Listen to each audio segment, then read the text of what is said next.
선수이자 전 축구 국가대표 선수였던 이영표 선수를 여러분 다 아실 겁니다. 이영표 선수가 생각 의외로 굉장히 많은 책을 냈더라고요. 근데 첫 번째 책 중에 하나가 성공이 아니고 실패가 아니다 라는 책을 썼는데, 그 책에 보니까 이런 글이 나오더라고요. 우리 인생에 무엇이 진짜 성공이고 무엇이 진짜 실패일까요? 명문대 입학, 대기업 취업, 혹은 억만장자가 되는 것, 그것이 정말 성공일까요? 반대로 대학에 떨어지고 취업을 못하고 돈이 없다고 그것이 정말 실패일까요? 만약 어떤 학생이 수능 시험을 잘 봐서 명문대에 입학을 하게 되었는데 정작 대학교에 가서 술과 향락에 빠지는 바람에 그 꽃같은 청춘을 다 낭비해버린다면 과연 명문대 합격이 그에게 성공이 맞을까요? 그런가 하면 저는 이영표 선수예요. 저는 어릴 적부터 늘 실력이 없다고 평가를 받았고 경기에 나가서 팀이 패배할 때마다 늘 저 때문에 시합에 졌다라는 부담감에서 벗어날 수가 없었습니다. 저는 정말이지 축구의 재능이라고는 하나도 없는 사람이었습니다. 그래서 언제나 가장 일찍 나가 훈련을 했어야만 했고 또 가장 늦게까지 나와서 남들보다 배 이상 훈련을 할 수밖에 없었습니다. 그 결과 국가대표에 발탁될 수 있었고 꿈에 그리던 유럽 리그까지 진출할 수 있었습니다. 여러분, 축구에 재능이 없는 것이 정말 저에게 있어 실패였을까요? 라고 기록하고 있어요. 이 이영표 선수는요, 우리가 성공이라고 생각하는 많은 것들이 사실은 성공이 아닐 수도 있고 또 실패라고 생각하는 많은 것들이 사실은 실패가 아닐 수도 있다라고 이야기하고 있습니다. 왜냐하면 우리 인생의 성공과 실패의 기준은 어떠한 한 사건으로 우리가 정의할 수 있는 것이 아니라 인생의 전 과정 속에서 찾아야 하기 때문에 그렇습니다. 곧 우리 인생의 성공과 실패를 구분하는 기준은 결국 우리가 우리 인생을 어떻게 바라보고 있는가, 우리가 그 인생을 어떻게 해석하고 있느냐, 여기에 우리 인생의 실패와 성공이 담겨 있다는 것입니다. 저는 이영표 선수의 책을 읽으면서, 이 글을 읽으면서 어쩌면 이것이 우리 신앙에 있어서도 동일하게 적용될 수 있겠다, 이런 생각이 들더라고요. 특별히 오늘 우리가 함께 읽은 본문 말씀이 이 로마서에 기록된 바울 사도의 고백을 보더라면 적어도 그는 세상이 정의하는 관점으로 자신의 인생을 바라보았던 것이 아니라 철저히 하나님 나라의 관점에서 자신의 인생을 해석하고 있구나, 이런 생각을 할 수가 있었습니다. 여러분, 결론부터 제가 미리 말씀을 드리자면 세상적인 관점에서 그를 망하게 했다고 여겨졌던 이 다메섹에서의 사건, 이 사건을 적어도 바울 사도는 그 자신 스스로 실패로 받아들이지 않았다는 거예요. 또 세상적인 관점에서 철저하게 실패했다고 비난받던 자신의 인생을 적어도 그는 패망이라고 그렇게 여기지 않았다는 것입니다. 도리어 그는 자신의 인생을 실패가 아닌 부르심이라고 해석했습니다. 그리고 그는 자신이 해석했던 그대로 일평생 실패의 인생이 아니라 부르심의 인생으로 자기의 인생을 살아갔다는 거예요. 훗날 그는 자신의 인생을 이렇게 고백하고 이렇게 정의합니다.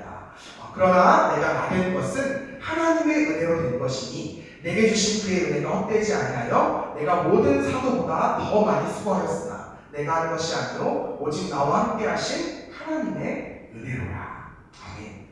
바울 사도가 자신의 인생을 돌아보니까요, 은혜라는 말 외에는 내 인생이 표현이 되지 않는다는 겁니다. 남들은 실패라고 부르는 나의 인생이지만 적어도 내 입장에서는 은혜의 삶, 부르심의 삶, 승리의 삶이었다는 거예요. 그런데 여러분, 사실 성경에 기록되어 있는 그의 삶을 우리가 살펴보면요, 도대체 그가 무엇을 근거로 자신의 인생을 은혜라고 고백하는지 그 이유를 찾을 수가 없는 거예요. 그는 매 순간 실망했고요, 매 순간 좌절했고 낙심했고 절망했습니다. 그의 삶을 살펴보면 그는 늘 쫓겼고 갇혔고 결국에는 목이 잘려서 숨겨나가는 그런 처참한 인생을 살았습니다. 누가 봐도 실패한 삶에 불과한 그의 인생이었어요. 그런데 그는 어떻게 그러한 자신의 인생을 도리어 은혜로 충만한 삶이었다, 이렇게 고백할 수 있었을까요? 저는 오늘 여러분과 함께 우리에게 주어진 말씀을 살펴보면서 그 비결을 함께 찾아가 보려고 합니다. 바울은 로마서의 문을 열면서 가장 먼저 자신의 정체성을 밝히고 있어요. 근데 자신의 발표를 이렇게 소개해요. 예수 그리스도의 종 바울이다. 본문에서 이 종이라고 하는 표현은요, 말 그대로 노예라고 하는 말입니다. 당시 로마 제국에서 노예라는 신분은 아주 밑바닥의 삶이었어요. 우리가 흔히 생각하는 그런 우리나라 조선시대의 종과는 또 전혀 다른 개념의 존재였습니다. 그들은 때로는 이제 뭐 주인과 어느 정도의 친분을 유지할 수도 있었고, 가질 수도 있었고, 또 결혼을 해서 가정을 가질 수도 있었습니다. 물론 힘겨웠지만 그 안에서 자신의 나름의 삶을 살아갈 수도 있었어요. 그러나 로마의 노예는요, 애시당초 그런 인간으로서의 삶 자체가 완전히 불가능한 존재였습니다. 그들은 자신의 의사는 전혀 이렇게 내비칠 수 없었고요. 아니, 생각이라는 것 자체를 할 수 없는 존재였고, 오직 주인의 명령에 따라서만 움직이는 그런 하등하고 비루한 존재였습니다. 그런데 바울이요, 지금 자신을 소개하면서 바로 그 노예를 언급하고 있는 거예요. 더불어 이것을 매우 자랑스럽고 영광스럽게 이야기하고 있는 것입니다. 아마도 이 바울 사도의 편지를 받았던 로마 교회 성도들, 또 수많은 로마 사회의 그 시민들이요, 굉장히 의아했을 것 같아요. 우리가 듣기로 이 바울이라는 사람은 혈통적으로도 그렇고 학문적으로도 그렇고 최고의 지위를 가지고 있는 사람이었는데 어떻게 저 사람이 스스로를 노예라고 부르는가?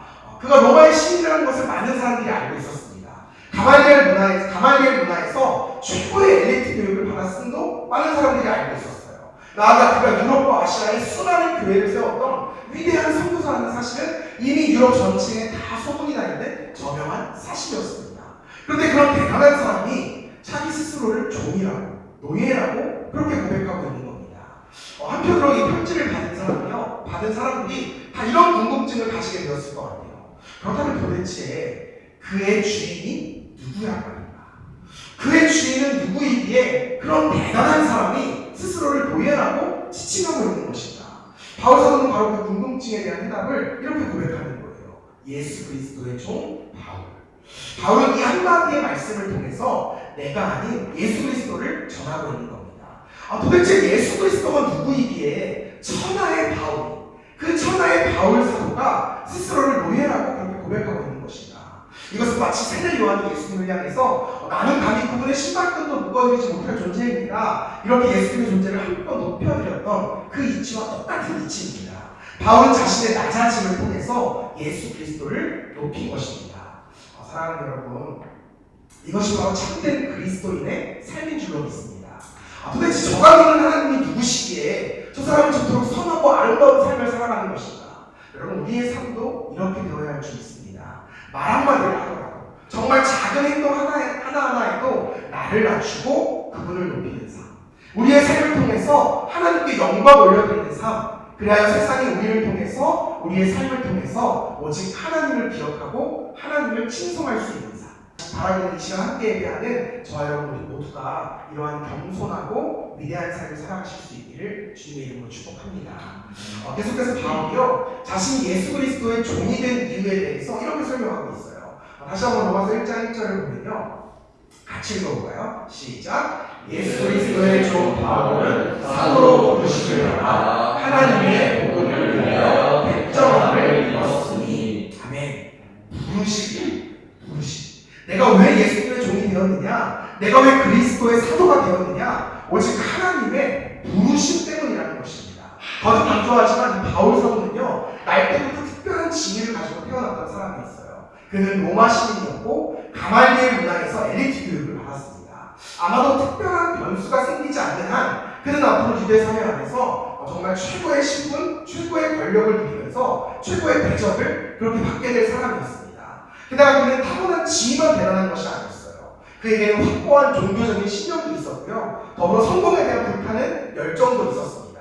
그는 기독교인들을 잡기 위해서 다메섹으로 가고 있었어요. 근데 그 다메섹으로 가게 된 이유도 사실 그에게는 사람들에게 내 능력을 보여주고 그들에게 인정받고 싶다라고 하는 그 열망이 있었기 때문에 그가 다메섹으로 힘차게 달려갔던 것입니다.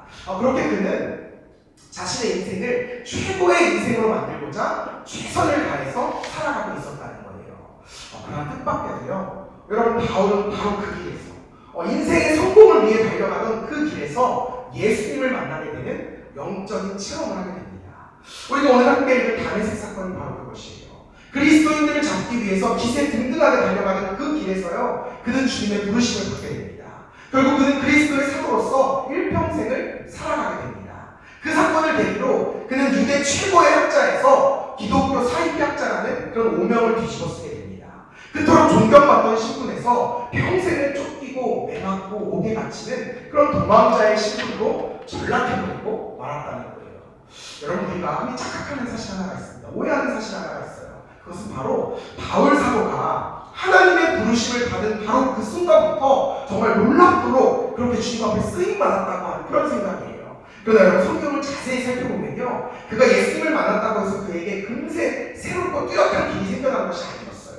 도리어 그는 기독교로 개종해버린 탓에 이제껏 자신이 속해 있던 유대인의 그룹에도 들어가지 못하게 됐고요, 그렇다고 다른 그리스도인들에게 바로 인정을 받아서 교회 공동체로 들어갈 수 있게 된 것도 아니었습니다. 이쪽도 저쪽도 제대로 속하지 못한 존재가 되었다는 거예요. 그야말로 낙동강 오리알 신세가 되고 맙니다. 오갈 것 없었던 바울이요, 결국 하는 수 없이 고향으로 터벅터벅 걸어가게 됩니다. 그리고 오랜 시간을 백수가 되어서 그렇게 시간을 보내야만 했어요. 여러분, 그의 인생은 예수님을 만난 탓에 잘나가던 인생에서 실패해버린 인생이 되어버리고 말았습니다. 탄탄대로의 인생에서 뒤죽박죽의 인생으로 전락해버리고 말았어요. 여러분, 그의 마음이 얼마나 참담했을까요?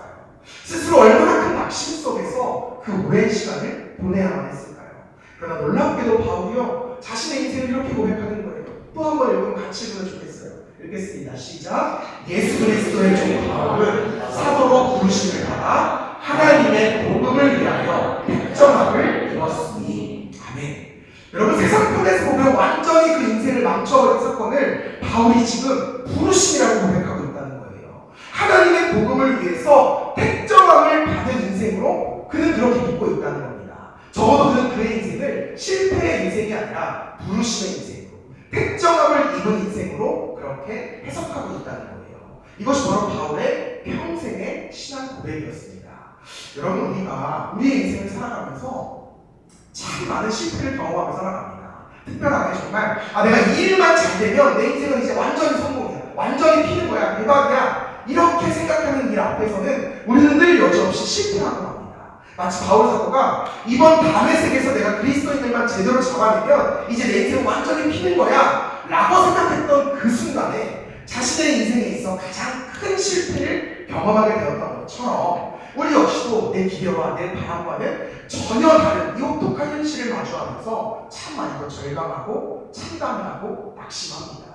그러나 사랑하는 여러분, 그러한 순간에 우리가 반드시 기억해야 할 진리가 있다는 거예요. 그것은 바로 오늘 바울 사도의 고백처럼 우리의 인생이 어떠한 불공을 겪는다 할지라도 그 뒤에는 언제나 하나님의 부르심이 숨겨져 있다는 사실입니다.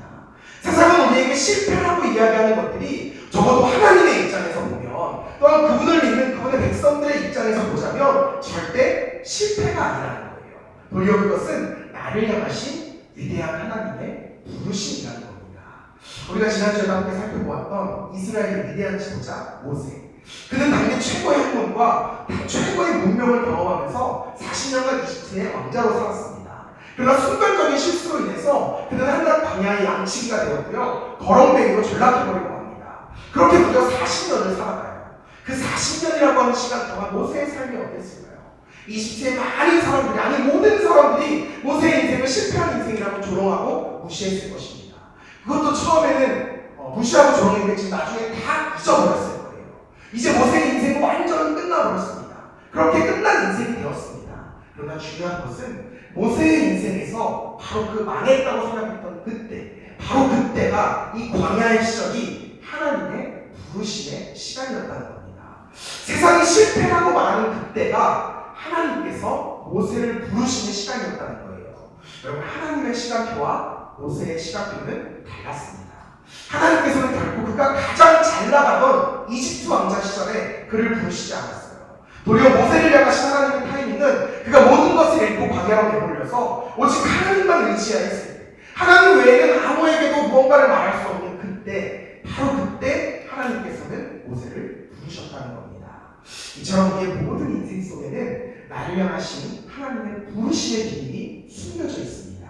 우리는 그것을 기억해야 돼요. 왜 나의 삶에는 그토록 많은 실패가 존재하는가? 왜 나의 삶 속에는 그토록 많은 걱정과 근심이 존재하는가? 왜 나에게는 그토록 수많은 좌절과 절망이 이렇게 많이 찾아오는가? 그 안에 나를 부르시는 하나님의 축복이 숨겨있기 때문에 그렇습니다. 우리는 늘 우리 삶에 찾아오는 문제만 바라봐요. 우리는 늘 문제만 묵상하고요, 문제에만 집중합니다. 그래서 그 문제를 넘어서 하나님의 섭리를 발견하지 못해요. 우리는 그 힘겹고 버거운 인생의 순간마다 그 안에서, 그 속에서 나를 부르시는 하나님의 음성을 들을 수 있어야 합니다. C.S. 루이스가요, 고난을 가리켜서 우리를 부르시는 하나님의 확성기다 이렇게 이야기했습니다. 하나님은 때로 고난을 통해서요, 우리를 아주 강하게 부르세요. 아주 강하게 부르세요. 부르시는 이유는 하나입니다. 우리를 사랑하셔서 우리를 구원하기 위함이십니다. 우리를 살리시기 위해서 우리를 부르시는 거예요. 나아가 우리를 통해서 또 누군가의 생명을 살리시기 위함이고 이 땅 가운데 하나님의 나라를 세워가기 위함입니다. 여러분, 이처럼 고난은 우리를 찾으시는 하나님의 방법이에요. 나를 향하신 주님의 부르심이라는 겁니다. 세상은 우리가 고난을 당할 때 그것을 그저 불행이라고 이야기하지만 우리에게는 더 이상 그것이 불행이 아니라는 거예요. 나를 향하신 하나님의 부르심입니다. 우리는 바로 이 부르심의 비밀을 알고 믿기 때문에 우리의 인생은 실패가 아니라 은혜라고 고백할 수 있다는 것입니다. 여러분, 요나가 하나님을 피해서 도망갈 때 거친 풍랑과 비바람이 찾아왔어요. 함께 배에 타고 있던 모든 사람들에게 그것은 죽음의 목표였습니다. 하지만 적어도 요나에게는 그것이 하나님의 부르심이었습니다. 하나님의 계약이 모든 유대인들에게는 죽음의 위협이었어요.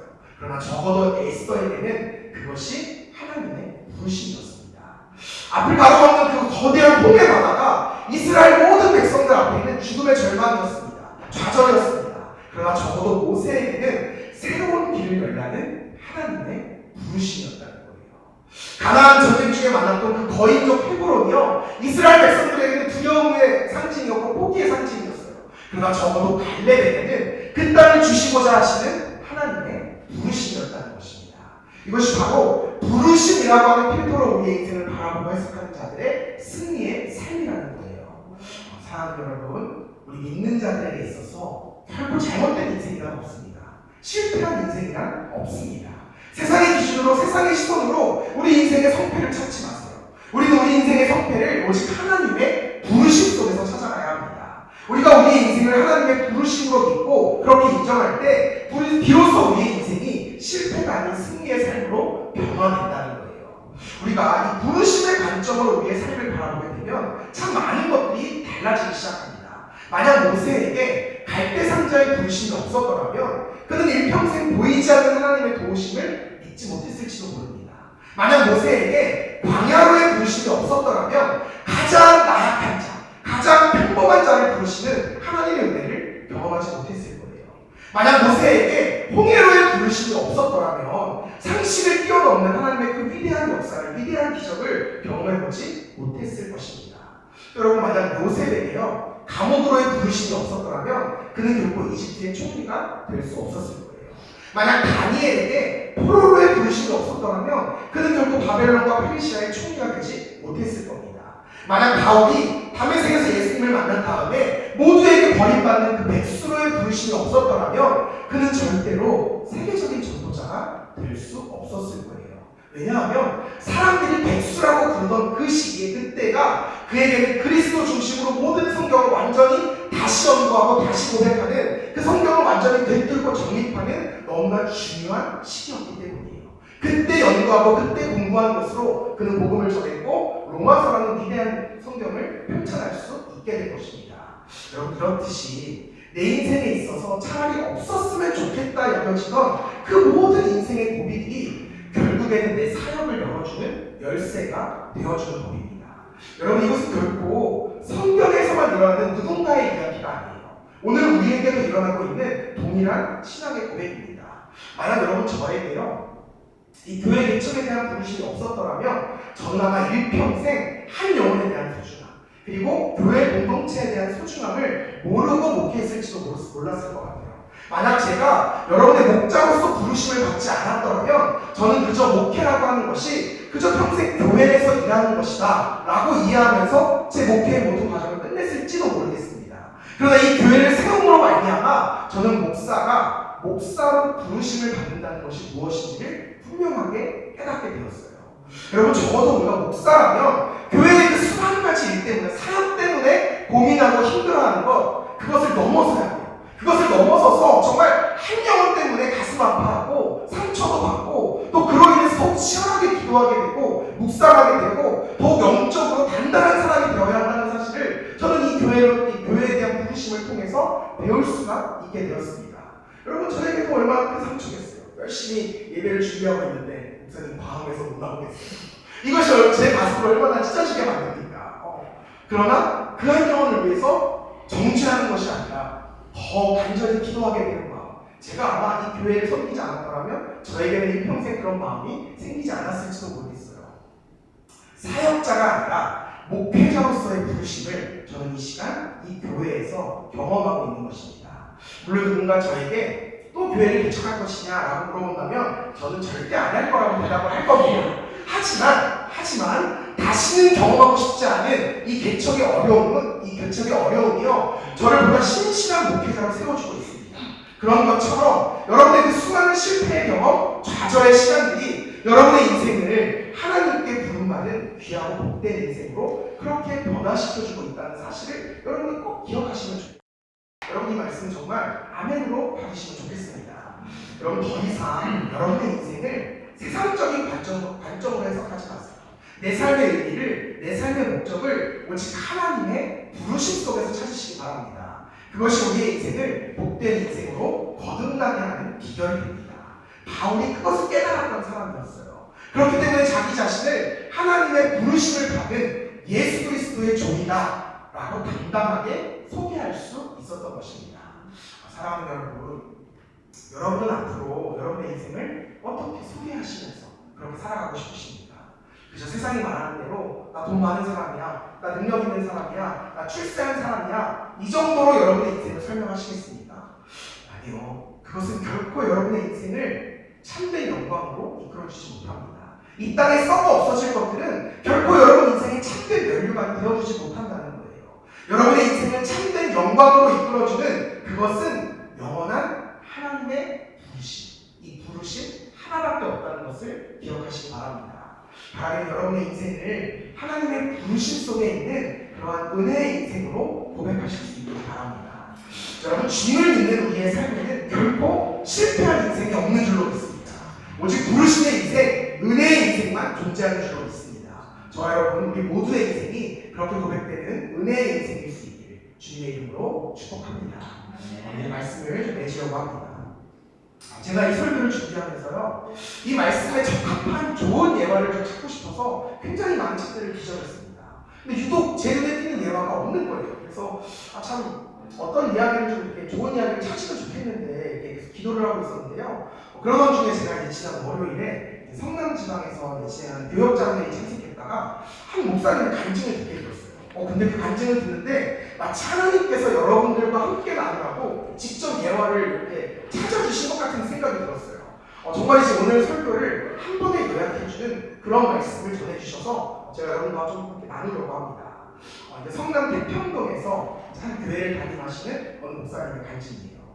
이 목사님께서요 51세라는 굉장히 늦은 나이에 늦깎이 목회를 시작을 하셨대요. 근데 그 이유가 뭐냐고 하면 목사님께서 45세가 되시던 해에 미국에서 유학하고 있던 큰아들이 사고를 당한 거예요. 그래서 하나님의 부르심을 먼저 받은 거예요. 아들을 먼저 없애고요. 자신의 지난 인생을 가만히 되돌아보는데 내가 그동안 돈도 잘 벌고 사회에서 인정도 받고 꽤나 안정적인 삶을 살고 있구나 라고 생각을 했었는데요. 정작 하나님 앞에서 내세울 만한 것이 하나도 없더래요. 근데 딱 하나. 내 45년간의 인생 중에서 그래도 하나님 앞에서 제일 잘하는 게 하나가 딱 있었는데 그게 무엇이냐? 내 아들 천국 보냈대. 내가 아들에게 신앙의 유산을 물려주고 그에게 예수 그리스도를 믿게 해서 천국 가게 하는 일, 그거 하나는 내가 정말 하나님 앞에서 너무너무 잘했구나 이런 생각이 들더라는 겁니다. 그래서 그날부로 인생의 목표를 바꾸셨대요. 내가 언제까지 세상의 성공만을 위해 살 것인가? 진짜 가치 있는 일을 위해서 이제부터 살아보자. 그래서 그 45세 늦은 나이에 신학대학원에 입학을 하셨답니다. 그리고 이제 6년의 시간이 지나서 51세의 목사 안수를 받게 되고요. 늦깎이 목회를 그렇게 시작하게 되었다는 거예요.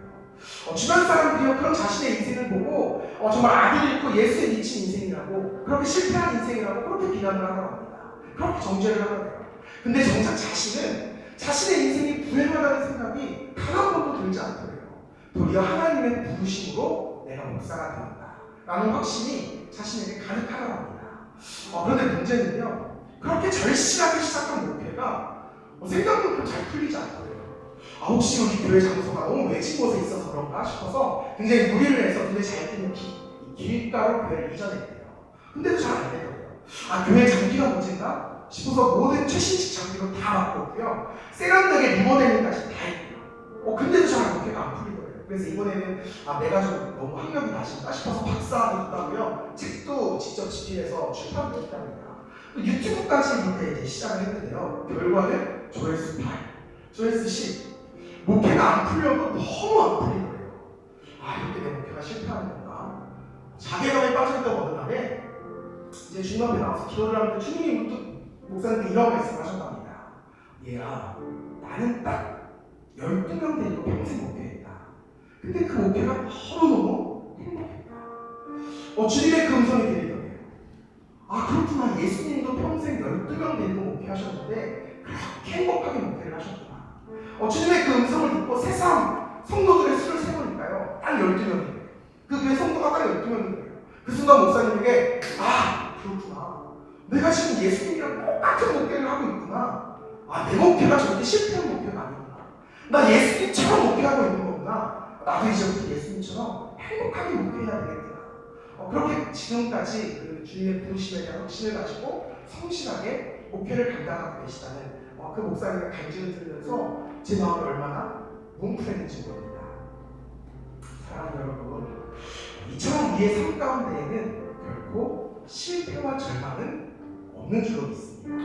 오직 하나님의 부르심만이 존재할 뿐입니다. 하나님께서 우리에게 허락하신 위대한 사명만 존재하는 것입니다. 이 시간 함께 하나님의 말씀을 듣고 나는 우리 모두에게도 이러한 위대한 부르심의 확신이 늘 함께 하시길 주님의 이름으로 축복합니다.